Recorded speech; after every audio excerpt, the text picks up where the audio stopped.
ঠান্ডা তো পড়েই গেছে। আর ঠান্ডার জন্য বাচ্চাদের প্রচুর জামা কাপড় লাগে, তোমরা জানোই। কারণ একটু পর পর ওরা নোংরা করে দেয়, নষ্ট করে দেয়, ভিজিয়ে দেয়। তো সেই জন্যই বাচ্চাদের জন্য কিছু ঠান্ডার পোশাক কিনতে আমরা চলে গিয়েছিলাম শপিং মলে। আর সেখানে গিয়ে আমার ছোট মেয়ের কাণ্ডটা দেখো। মনে হচ্ছে যেন কত বড়, নিজেই জামা বের করছে, পছন্দ করছে, গায়ে দিয়ে দেখছে, আবার রেখে দিচ্ছে, আবার আরেকটা নিচ্ছে। মানে কি বলবো, বয়স কিন্তু মাত্র 2 বছর, কিন্তু হাবভাব দেখো যেন মানে বিশাল কিছু। সব জিনিস ঘেঁটে ঘেঁটে দেখছে। কি যে ওর আনন্দ ওখানে গিয়ে, নিজের মতো ঘুরছে, নিজের মতো জিনিস ঘাঁটছে, দেখছে। আর মাঝখানে কি বলতো, আমাকেই কিছু দেখতে দিচ্ছে না।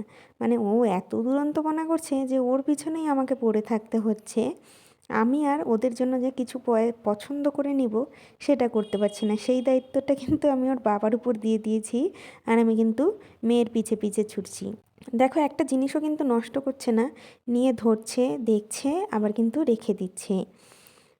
আমি ওর সাথে সব সময় ছিলাম, যাতে ও কোনো কিছু নষ্ট করতে না পারে, সেই জন্য। আর এইদিকে দেখো, প্রত্যেকটা জিনিসও দেখছে। আবার এইদিকে দেখো, লাইটের সুইচ দেখতে চলে গেছে কিন্তু।